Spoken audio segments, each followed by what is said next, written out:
What's up, guys? Today we'll be doing a full brake job, which means we are replacing the brakes and rotors on every single tire. And this is a base V6 Mustang. I'm pretty sure the procedure will be the same on a GT, but you know, calipers will be probably a little bit bigger, rotors will be a little bit bigger, but the idea should be the same.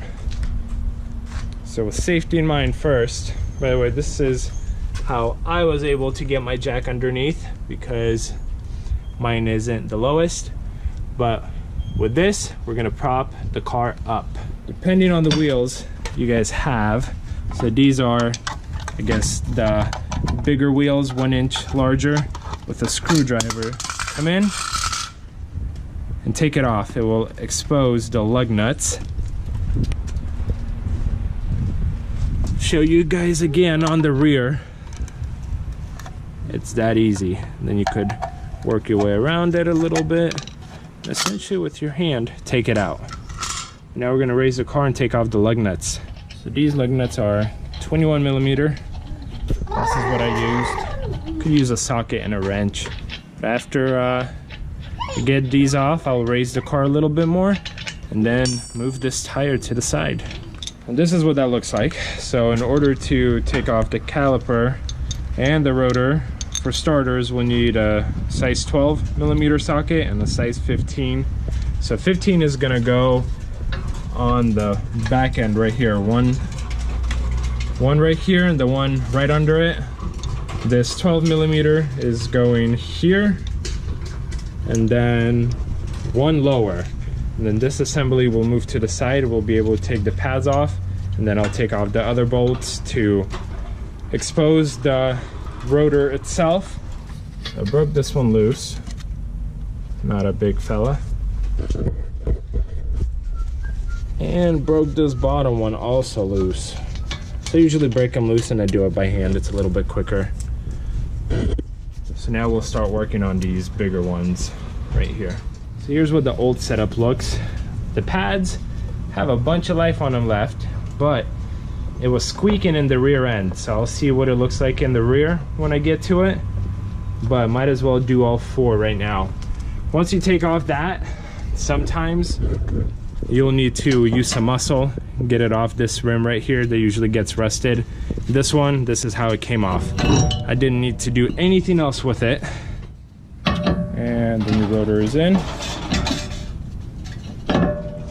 Sits on there pretty freely. So now we will be replacing the pads, and this kit has the new metal brackets. So we will be using those here too. Here's the bracket. Put it on its side and then with your finger push up and it comes off like this. Put the new one in. Align it and then clip it in, and basically repeat the same system with the new one. So push back, comes out.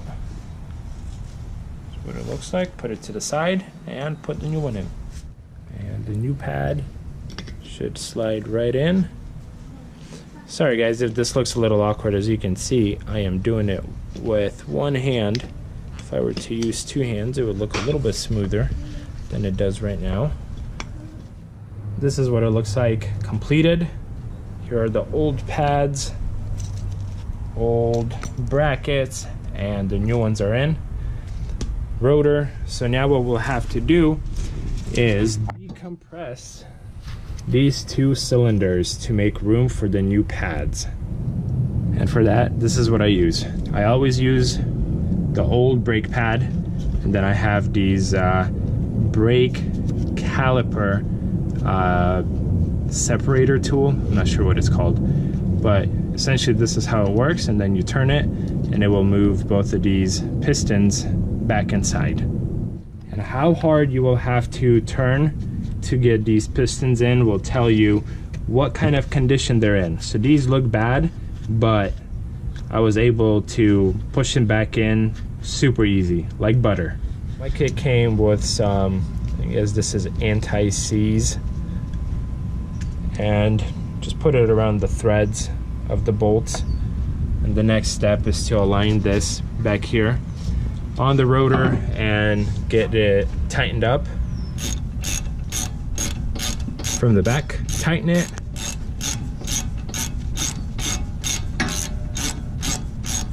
So I'll do the top one and then the bottom one. So I put the housing, the pads in with the housing.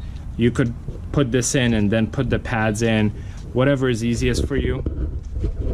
The one thing is this piece right here. See how this side is straight and then it goes curved and then straight again. You want it to be straight along this line. The same goes to the one at the bottom, and then you could essentially work your way in it. If you've separated the piston enough, it should go on super easy like mine did. And then it's a matter of lining this up, putting the screws in, tightening everything up. Removing the rear wheel is pretty much the same as the front wheel, same size and everything. Looking at this, rust spots. So we'll see if I'll end up replacing the shocks on this car. But again, we have 1, 2, and then a little bit further back 3 and 4 right here to take off.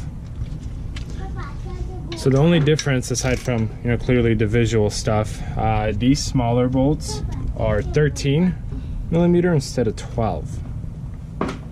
One tip, don't have your car set to e-brake, because this expands and it'll be difficult to take off the pads.